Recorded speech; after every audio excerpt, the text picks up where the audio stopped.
Hello everyone. तो आज देखेंगे हम लोग फिक्स्ड प्रीपोजिशंस का पार्ट थर्ड। 2 पार्ट में हम लोग देख चुके हैं पहले ही, और टोटल हम लोग देखेंगे 500 फिक्स्ड प्रीपोजिशंस। और ये कहाँ कहाँ यूज़फुल होते हैं, तो क्लोज टेस्ट में अगर आप फिक्स्ड प्रीपोजिशंस पे कमांड पा लेते हैं पूरी तरह से, तो क्लोज टेस्ट, कॉम्प्रिहेंशन और फिल इन द ब्लैंक्स में आपको बहुत ही आसान होगा ऑप्शन को एलिमिनेट करना। तो आप देखिए क्या है इसका फर्स्ट फिक्स्ड प्रीपोजिशन क्या है। तो पहला है amuse at, and with these you have to focus on that also. मतलब सेकेंड वन क्या है, सेकेंड वन है अम्यूज़ विथ। ये है अम्यूज़ एट और ये है अम्यूज़ विथ, दोनों में फ़र्क क्या है। तो यहाँ पर है इसका मीनिंग क्या है, इसका मतलब है कि अम्यूज़ एट का मीनिंग है मजाक उड़ाना या फिर किसी का उपहास करना, मतलब मॉक एट या फिर लाफ एट। और अम्यूज़ विथ का मतलब होता है एन्जॉय करना, आनंद उठाना। अब ज़रा देखो, बस एट और विद में दोनों में फ़र्क आपको समझना है, यूज़ करना है। एट लग गया तो इसका मीनिंग हो गया मजाक उड़ाना और फिर उपहास करना, और विद हो गया तो विद का अगर लग गया अम्यूज़ के साथ विद, तो आप समझ लेना इसका मतलब एन्जॉय करना, आनंद उठाना। अब ज़रा देखो इसका एग्जाम्पल दिया है, every one was greatly amused at this awkward, at his होगा यहाँ पर, at his awkward behaviour during the ceremony. जब सेरेमनी हो रहा था उस वक्त क्या हुआ, उसके जो ऑकवर्ड बिहेवियर थे, उसके जो अजीबोगरीब बिहेवियर थे, उसके ऊपर लोगों ने क्या किया, बहुत ज़्यादा ग्रेटली अम्यूज्ड एट, मतलब उसको मजाक उड़ाया, लोग उसके ऑकवर्ड बिहेवियर का मजाक उड़ाया। एवरीवन उसका मजाक उड़ाता है। तो अम्यूज एट का मतलब समझ गए, मॉक एट और या फिर लाफ एट मतलब मजाक उड़ाना। और यहाँ पर है अम्यूज विथ, इसका मतलब एन्जॉय करना। अब ज़रा देखो क्या है ये, they amused themselves with playing video games, मतलब वे खुद को कैसे अम्यूज़ करते हैं, कैसे आनंद उठाते हैं, तो वीडियो गेम खेलकर अपने आप को मनोरंजन करवाते हैं। तो अम्यूज़ विथ का मतलब मनोरंजन करवाना बोल सकते हो, या फिर आनंद उठाना किसी चीज़ का, या फिर एंजॉय करना। अब ज़रा देखो थर्ड क्या है, थर्ड और फोर्थ दोनों को एक साथ देखिए। ये है आपका एंग्री विथ और ये है आपका एंग्री एट। इसका मतलब क्या है, विद अगर लग गया तो कोई व्यक्ति के संदर्भ में होगा, एट अगर लग गया तो समथिंग के संदर्भ में होगा। समथिंग मतलब कोई भी चीज़ आने की, इसको आप बोल सकते हैं किसी के बिहेवियर के ऊपर, एट वाले पर किसी बिहेवियर के ऊपर, या फिर किसी सिचुएशन ऐसा हो, कोई इवेंट ऐसा हो, या फिर कोई प्रॉब्लम ऐसा हो जिसके ऊपर अगर आपको गुस्सा आ रहा है तो आप उसको एट लगाएंगे वहाँ पर, और कोई व्यक्ति के संदर्भ में बोलें तो विद लगाएंगे। अब ज़रा देखिए क्या है ये, इसका एंग्री विद का example, Ram is not angry with me, मतलब राम मेरे से गुस्सा नहीं है, तो विद आ गया और मी आ गया, मतलब किसी व्यक्ति के संदर्भ में है। नेक्स्ट आपका एंग्री एट, तो I was very angry at how rainy it was. देखो एक सिचुएशन दिया है, रेनी सिचुएशन, मतलब बारिश के मौसम के ऊपर ये गुस्से कर रहे हैं। तो इसका क्या है कि कोई चीज़ हो, किसी व्यक्ति छोड़कर अगर कोई दूसरा चीज़ हो, तो आप कह सकते हैं कि एंग्री एट लगाएंगे वहाँ पर। नेक्स्ट है एनॉयड एट, और यहाँ पर है एनॉयड विद। एट अगर लग गया तो समथिंग होगा, विद अगर लग गया तो समवन होगा। अब ज़रा देखना एक क्लू यहाँ पर क्या है, आप जनरली जहाँ भी देखोगे विद जो है ना, इन जनरल में बता रहा हूँ, हर एक जगह नहीं, विद के साथ समवन आता ही है, मतलब कोई व्यक्ति के संदर्भ में बातें वो कर रहा होता है। और एट अगर लग गया तो कोई सिचुएशन या कोई समथिंग के ऊपर बात करेगा। अब ज़रा देखो इसका क्या है, एनॉयड एट का क्या अर्थ हो गया आपका, तो इसका अर्थ है किसी चीज़ से परेशान होना, और वो चीज़ क्या है, तो किसी का बिहेवियर हो सकता है, कोई प्रॉब्लम हो सकती है, कोई सिचुएशन या इवेंट हो सकता है। और विद मतलब किसी व्यक्ति से, और यहाँ पर है एनॉयड विद मतलब किसी व्यक्ति से परेशान होना। अब ज़रा देखो इसका एग्जांपल, एनॉयड एट का एग्जांपल देखो, इसका एग्जांपल दिया है, I was annoyed at his behaviour, मतलब उसके बिहेवियर के ऊपर मैं क्या था, उससे क्या था, परेशान था, तो मैं उसके बिहेवियर से बहुत ज़्यादा परेशान था। यहाँ पर है एनॉयड विद मतलब किसी व्यक्ति से परेशान था। अब ज़रा देखो Rajesh was annoyed with his friends, मतलब राजेश जो था वो परेशान था किससे, अपने फ्रेंड से, तो विद के साथ क्या लग गया, समवन मतलब फ्रेंड्स। नेक्स्ट देखो, नेक्स्ट आपको देखना है तीन चीज़ें, तीन एक ही वर्ड से हैं, अलाइट फ्रॉम, या फिर अलाइट ऑन, या फिर अलाइट एट। अब इन तीनों में फ़र्क कैसे समझना है, और तीनों का मतलब है कहीं से उतरना, कहीं पर अपना पाँव रखना। अब जरा देखो 7 नंबर है अलाइट फ्रॉम, तो इसका मतलब होगा to get down from your vehicle. अब इसका मतलब क्या है, तो जैसे आपका फ्रॉम आ गया तो आप समझ लेना किसी वाहन से नीचे उतरने की बात ये कह रहा है। और अगर अलाइट ऑन रहा तो इसका मतलब है आसमान से ज़मीन पर उतरना, मतलब जैसे पक्षियों का, फ्लाइट का, मतलब एरोप्लेन्स वगैरह का, हेलीकॉप्टर का, तो यहाँ पर ऑन होगा, अलाइट ऑन। और अलाइट एट अगर रहा तो एट है अगर, तो समझ लेना कि किसी स्थान पर बैठना, जैसे पक्षियों का किसी स्थान पर बैठना और फिर स्थान ग्रहण करना, तो वो कहलाएगा अलाइट एट। वैसे भी एट लगता है छोटे प्लेसेस के साथ, तो छोटे प्लेसेस मतलब यहाँ पर एग्जांपल दिया है कि बर्ड्स जो है अलाइटेड एट एंटेना, मतलब एंटेना जो पहले पुराने ज़माने में हुआ करते थे ना, जिसको हम लोग बचपन में घुमाया करते थे, जो भी ऐसे करके रहा करता था इस तरीके से, तो ये जो एंटेना होता था उसके ऊपर जब पक्षी बैठते हैं यहाँ पर, तो उसके संदर्भ में बोल रहा है। एट का मतलब है कि अपना स्थान ग्रहण करना। तो इन तीनों में यही फ़र्क आपको समझना है। फ्रॉम रहा तो समझना व्हीकल से, कोई वाहन से नीचे उतरना। ऑन रहा तो समझना कि आसमान से ज़मीन में उतरना। और एट रहा तो कोई अपना स्थान ग्रहण कर लेना। अब ज़रा देखो इसका एग्जाम्पल क्या है। अलाइट फ्रॉम का क्या अर्थ है।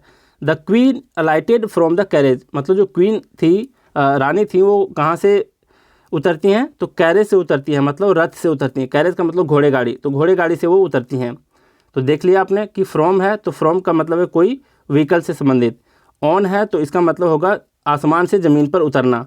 यहाँ पर दिया the birds अलाइटेड on the roof of my house, मतलब जो बर्ड्स थे, पक्षियाँ थीं, वो कहाँ उतरते हैं, तो अलाइटेड ऑन है on the roof of my house, मतलब मेरे घर के छत पर उतरी। तो ये इसका मतलब भी समझ गया, आसमान से ज़मीन पर नीचे उतरना। अब जरा देखो अलाइट एट है तो क्या बताया कि अपना कहीं to get down to a side, मतलब किसी स्थान पर बैठ जाना या फिर किसी प्लेस पर बैठ जाना। यहाँ पर है the birds अलाइटेड at the antenna, मतलब पक्षियाँ कहाँ पर बैठती हैं, तो एंटेना के ऊपर बैठती हैं, अपना स्थान ग्रहण करती है। तो इन तीनों का मतलब एक बार फिर से दोहरा देता हूँ, क्या क्या था। 7 में था अलाइट फ्रॉम, तो इसका मतलब होगा किसी वाहन से नीचे उतरना।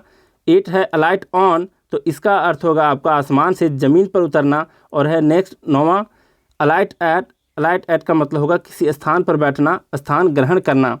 नेक्स्ट देखो क्या है 10th नंबर एम्बिशन 4। यह है एम्बिशन 4, इसका मतलब क्या होगा, तो a strong desire to do और अचीव समथिंग। तो क्या बोल सकते हैं इसको, अभिलाषा होना। एम्बिशन 4 का मतलब अभिलाषा होना, महत्वाकांक्षा होना, जैसे बहुत अधिक चाह होना जिसको बोलते हैं, मतलब किसी चीज़ को प्राप्त करने के लिए, अचीव करने के लिए जोश, जुनून और जज्बा का होना कहलाता है एम्बिशन 4। अब इसका एग्जाम्पल क्या दिया है, दे वर स्टूडेंट्स एंड ड्रीमर्स, मतलब वे लोग क्या थे, स्टूडेंट्स थे और ड्रीमर्स थे। ड्रीमर्स मतलब सपने बुनते थे, अपने भविष्य के बारे में सोचते थे।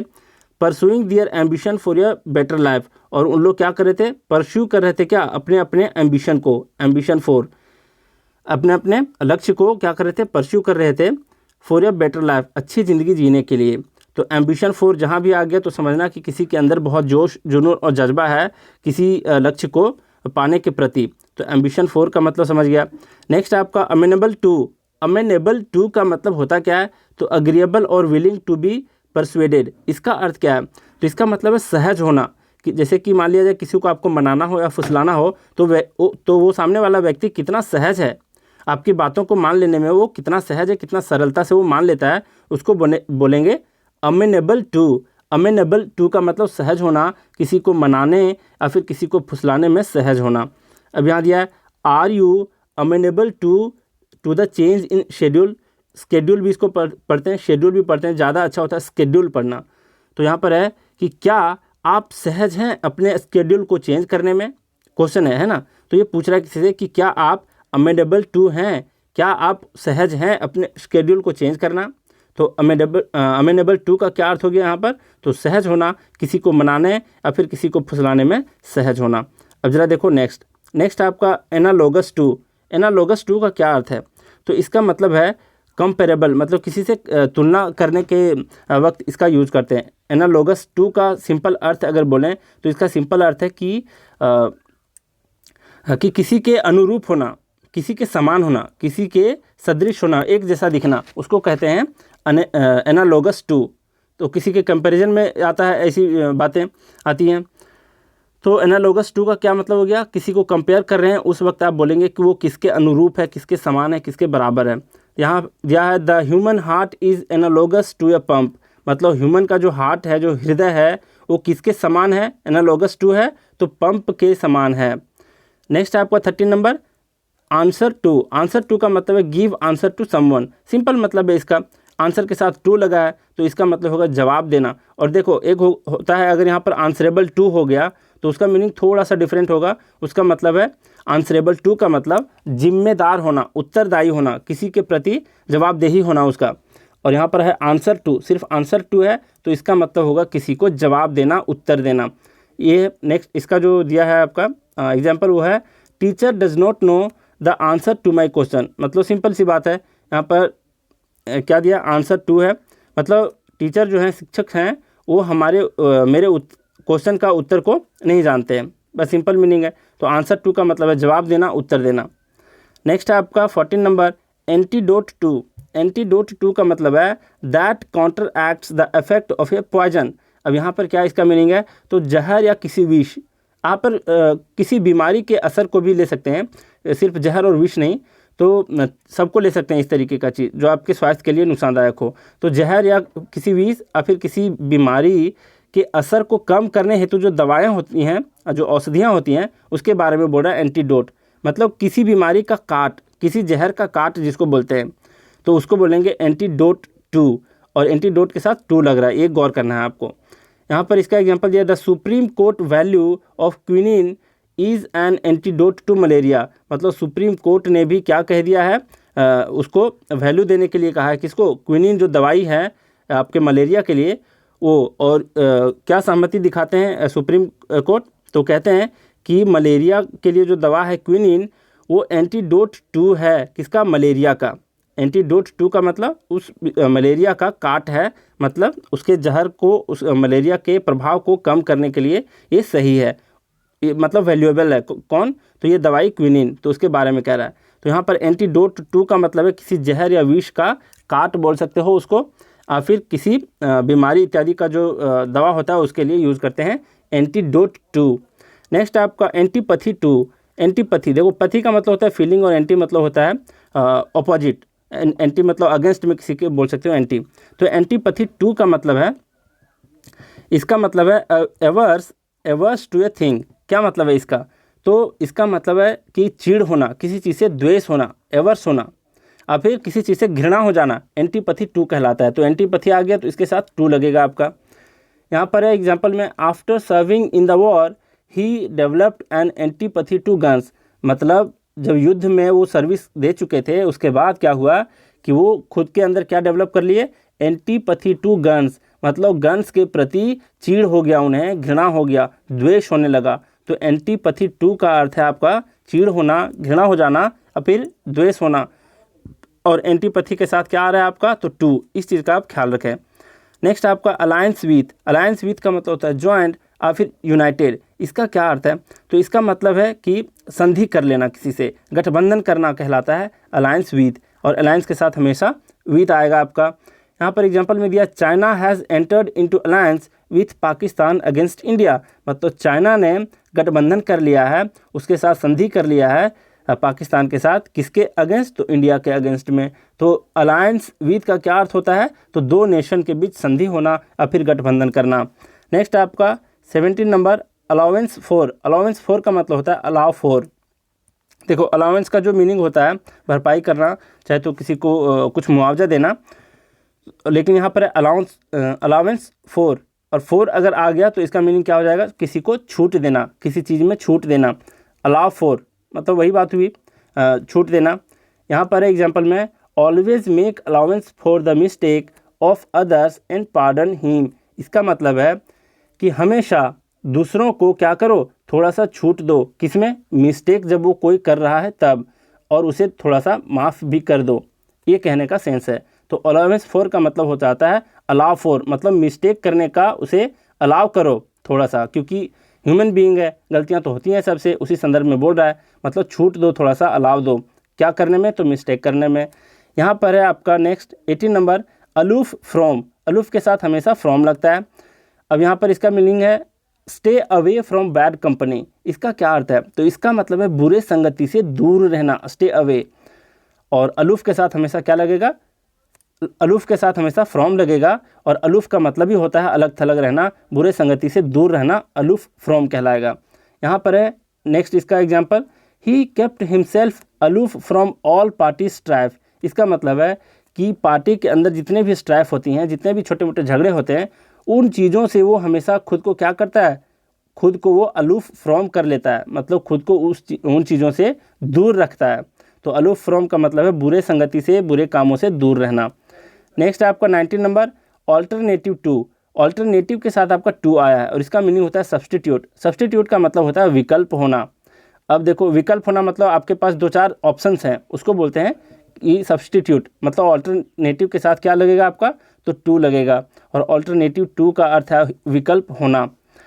अब जरा देखो इसका एग्जाम्पल क्या है, I would prefer any alternative to the law suit. और लॉ सूट का मतलब होता है क्या? तो इसका मतलब होता है मुकदमा। मुकदमा मतलब केस दर्ज जो करते हैं हम लोग, एफआईआर दर्ज करते हैं किसी के खिलाफ, उसके बारे में बोल रहा है।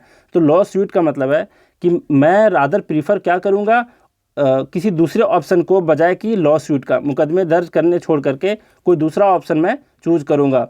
तो ऑल्टरनेटिव टू का यहाँ पर क्या अर्थ हुआ? तो विकल्प होना, मतलब कोई दूसरा विकल्प ढूंढूंगा, देखूंगा।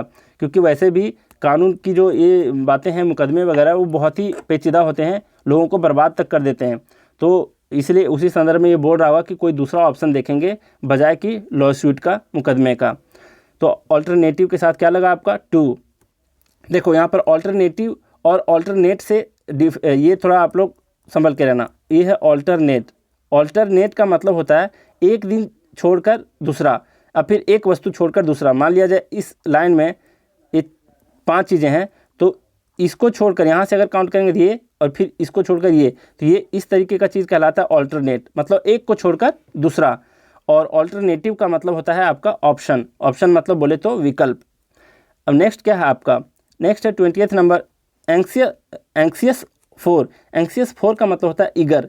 इसका मतलब क्या है? उत्सुक होना। और नेक्स्ट है इसी तरीके के वर्ड के साथ अबाउट, एंक्सियस अबाउट। और एंक्सियस अबाउट लग गया तो इसका मतलब थोड़ा सा उल्टा हो जाता है कि चिंतित होना, व्यग्र होना, व्याकुल हो जाना कहलाता है एंक्सियस अबाउट। और एंक्सियस के साथ अगर फोर आ गया तो इसका मतलब क्या हो जाएगा? ईगर होना, काफ़ी उत्सुकता से होना, काफ़ी उत्सुक से भरा होना।